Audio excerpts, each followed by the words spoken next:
A Gênese. Capítulo 2.1. A existência de Deus. 1. Sendo Deus a causa primária de todas as coisas, a origem de tudo que existe, a base sobre que repousa o edifício da criação, é também o ponto que importa consideremos antes de tudo.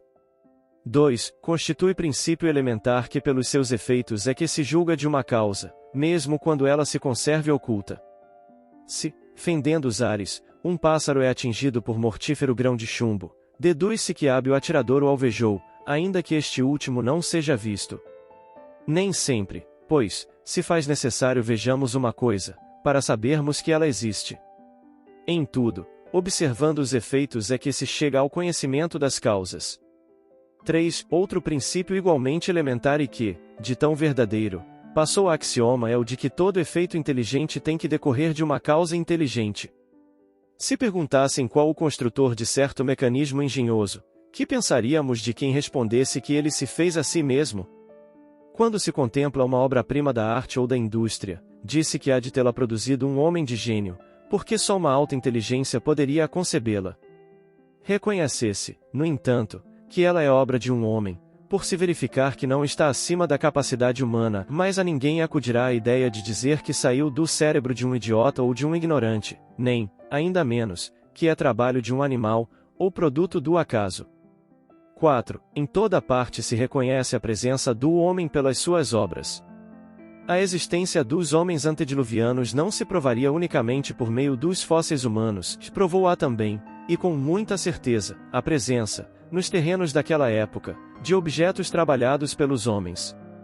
Um fragmento de vaso, uma pedra talhada, uma arma, um tijolo bastarão para lhe atestar a presença. Pela grosseria ou perfeição do trabalho, reconhecer-se-á o grau de inteligência ou de adiantamento dos que o executaram. Se, pois, achando-vos numa região habitada exclusivamente por selvagens, descobrirdes uma estátua digna de Fídias, 17 não hesitareis em dizer que, sendo incapazes de tê-la feito os selvagens, ela é obra de uma inteligência superior à destes. 5.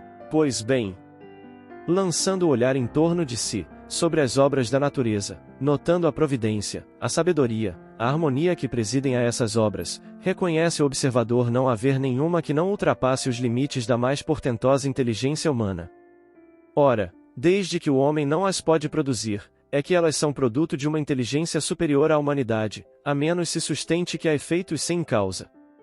6. A isto opõe alguns o seguinte raciocínio: se as obras ditas da natureza são produzidas por forças materiais que atuam mecanicamente, em virtude das leis de atração e repulsão, as moléculas dos corpos inertes se agregam e desagregam sob o império dessas leis.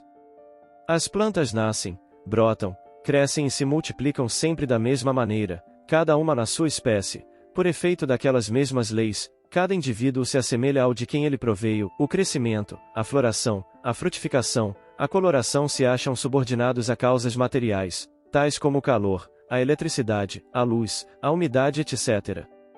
O mesmo se dá com os animais. Os astros se formam pela atração molecular e se movem perpetuamente em suas órbitas por efeito da gravitação. Essa regularidade mecânica no emprego das forças naturais não acusa a ação de qualquer inteligência livre. O homem movimenta o braço quando quer e como quer, aquele, porém, que o movimentasse no mesmo sentido, desde o nascimento até a morte, seria um autômato. Ora, as forças orgânicas da natureza são puramente automáticas.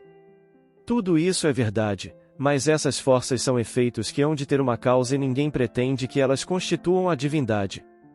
Elas são forças materiais e mecânicas, não são por si mesmas inteligentes, o que também é verdade, mas são postas em ação, distribuídas, apropriadas às necessidades de cada coisa por uma inteligência que não é a dos homens. A aplicação útil dessas forças é um efeito inteligente que denota uma causa inteligente. Um pêndulo se move com automática regularidade e é nessa regularidade que lhe está o mérito. É toda material a força que o faz mover-se e nada tem de inteligente. Mas que seria esse pêndulo se uma inteligência não houvesse combinado, calculado, distribuído o emprego daquela força, para fazê-lo andar com precisão? Do fato de não estar a inteligência no mecanismo do pêndulo e do fato de que ninguém a vê, seria racional deduzir-se que ela não existe? Julgamo-la pelos seus efeitos. A existência do relógio atesta a existência do relojoeiro, a engenhosidade do mecanismo lhe atesta a inteligência e o saber. Quando um relógio vos indica a hora que desejais saber, quem se lembrará de dizer, aí está um relógio bem inteligente? Outro tanto ocorre com o mecanismo do universo, e Deus não se mostra, mas se revela pelas suas obras. 7. A existência de Deus é, pois, uma realidade comprovada não só pela revelação, como pela evidência material dos fatos. Os povos selvagens nenhuma revelação tiveram, entretanto, creem instintivamente na existência de um poder sobre-humano. Eles veem coisas que estão acima das possibilidades do homem e deduzem que essas coisas provêm de um ente superior à humanidade. Não demonstram raciocinar com mais lógica do que os que pretendem que tais coisas se fizeram a si mesmas.